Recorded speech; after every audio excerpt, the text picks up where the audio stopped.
What's going on, everybody? Good morning. Hope you guys are doing well on this Sunday. And I thought this would be a good opportunity to take a look at the Seattle Seahawks top 30 visits so far for the 2025 NFL Draft.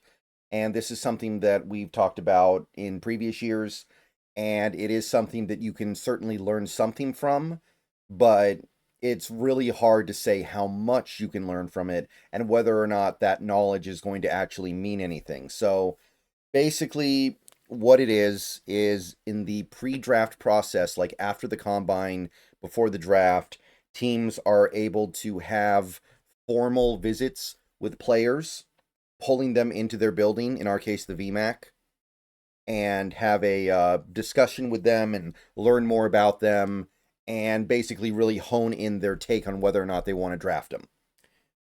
This video is powered by BetUS TV. Simply put, this is a way of determining what prospects the Seahawks are interested in. And that interest could go a couple different ways. Like, for instance, maybe there are players out there the Seahawks already know for a fact that they're super into and they love them. They maybe don't need to spend a top 30 visit on that guy. Maybe they already checked him out at the combine. Maybe they already met with him at his pro day. Maybe they're just like, we don't need to learn more about that player. We already know he's awesome. And then there are players they already know they don't like. And that those players, maybe they're like, we don't need to meet with them. We already know, we got enough information. There's something going on there. We don't think it's going to work. So we're going to go a different way. So maybe these top 30 visits could be looked at more like guys that they're interested in, but they have questions about. Because you don't get unlimited top 30 visits. You can only use so many of them. 30, right? So you're not going to use those on players that you already have a very firm take on that you don't think you can be moved off of. And especially if that take is based off of already meeting with the player in some other capacity. But as of right now, as of me recording this video, we have 5 top 30 visits confirmed. I don't think all of them have happened, but they're going to happen or have happened. Field Goals put together the list here, so shout out to them. Let's scroll down here and take a look. You can see that there are 5 players right now. Some of them we've already discussed, some of them we haven't. Some of them I know quite a bit about, and some of them I don't really know much of anything about. But let's go ahead and go through the list here. And real quick, one other thing I do want to put out there. I have heard the Seahawks have met with Nash Jones. I actually got tagged in this tweet a couple of days ago. I don't think we're having a top 30 visit with him, in case you're wondering. Because I know there's a good deal of interest around Nash Jones as a prospect. I know some people like him, and I know some people were kind of circling the wagons around the fact that we met with him, but my understanding is that it's not a top 30 visit, it's just a meeting. And there may still be interest, but just something to keep in mind. Okay, so the 30 visits, the top 3 guys are guys that I'm pretty darn familiar with. We got Tyler Shock or Shuck. We got Nick Emanwari. We got Savion Williams. Got Chase Lunt. And we got Bryce Caleb. So we got a quarterback, a receiver, 2 offensive linemen, and a safety. So I've spoken at length on my draft primer videos on Shock and Williams. So I'm not going to go super in-depth there because I already have. But suffice to say, I really wanted to like Shuck, but he gets injured too much. So it was really hard for me to embrace him as anything more than like a 5th-round pick.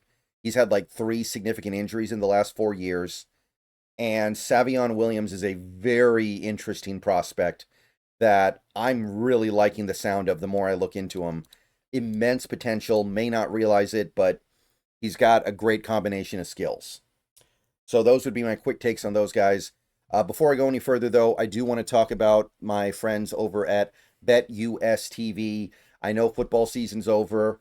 I know college basketball's winding down, but sports never stops. Baseball has started. Basketball is about to hit the playoffs. We're going to be having hockey continue on into their playoffs as well soon here. So sports continue to happen. Don't forget about BetUS TV. Give them a shot. Give them a look.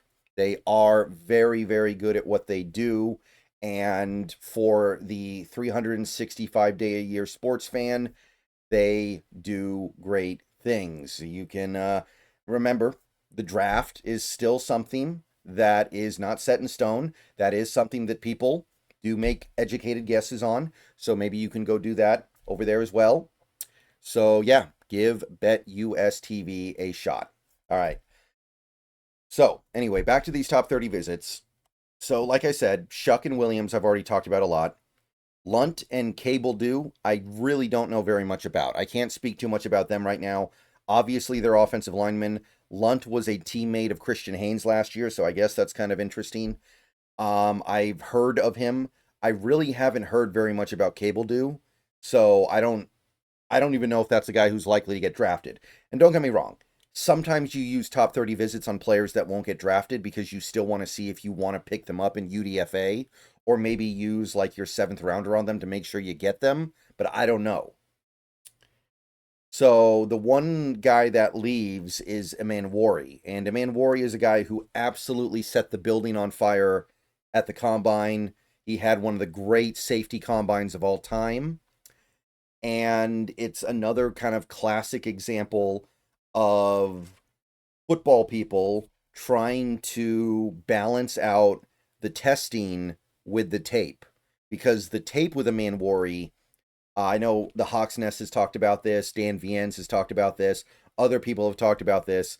The tape is not as good. Malachi Starks' tape is pretty clearly better. Honestly, there might be another safety in this draft that has better tape, Makuba. Amanwari, I'm not saying the tape is bad, and I will talk more about him in a future video, probably coming up later this week. It's one of those things where you really have to balance it out. You're getting an all-time physical freak. He's like if DK Metcalf was a safety. Speed, acceleration, explosiveness, it's off the charts. He's huge. He's practically Cam Chancellor size. He's not that far off. But he gives you the speed of a Bob Sanders, practically. So the potential is through the roof, but you are probably looking at using your first-round pick on him at this point. And if you use your first-round pick on Amanwari, that means you're not using your first-round pick on other things. That's a gamble. So meeting with a guy like Amanwari makes all the sense in the world. You really have to get a feel for this. Is he actually going to get to the point where he is as good as he looked on the Indianapolis turf in his underwear?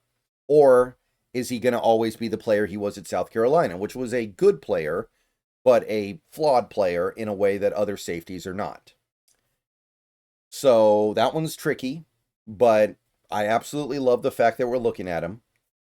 And I think looking at guys like Shock and Savion Williams is great, because those are guys that are very intriguing but have question marks. I think those are exactly the kinds of guys you look at with top 30 visits. Like, I don't know if you need to use a top 30 visit on a guy like a Kenneth Grant necessarily. He's so obviously good, and it's so clear and how should I put this? It's so obvious and apparent what he is. I don't know if you need to even pull him in, but these guys, yeah, I get it. All right, I'm going to go and get out of here. See you guys later. Go Hawks. Thank you to BetUS TV for powering this video, and slot cornerback videos coming soon.